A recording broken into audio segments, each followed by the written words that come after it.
दिलचस्प कहानी दी गई है जो भावनाओं, संघर्ष और संस्कारों से भरी हुई है। गांव की कहानी। पीपल वाला गांव उत्तर प्रदेश के एक कोने में बसा था। पीपल वाला गांव। इस गांव का नाम वहां के बीचों बीच खड़े 300 साल पुराने पीपल के पेड़ के नाम पर पड़ा था।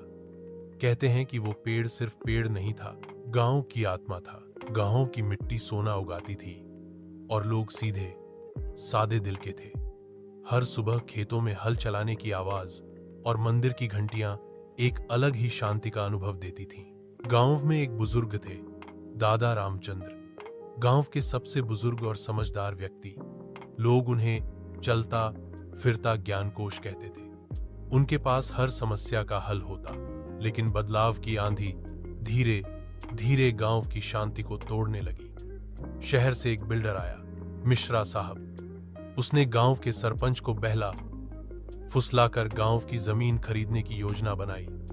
उसने कहा, यहां मॉल बनेगा, सड़कें बनेंगी और गांव वालों को नौकरी मिलेगी। कुछ लोग लालच में आ गए, पर दादा रामचंद्र और कुछ नौजवानों ने विरोध किया।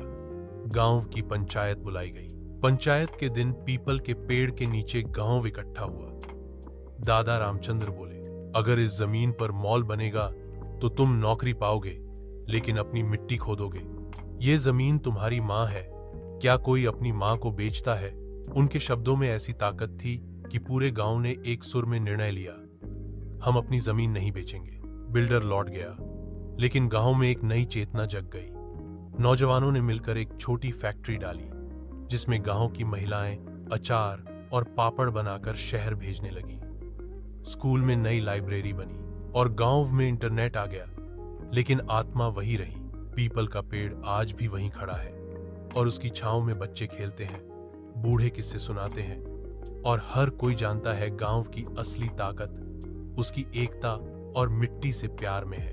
अगर आप चाहें तो मैं इस कहानी को और बड़ा कर सकता हूं, पात्रों का विस्तार कर सकता हूं या इसे नाटक, स्क्रिप्ट या कहानी संग्रह के रूप में बदल सकता हूं।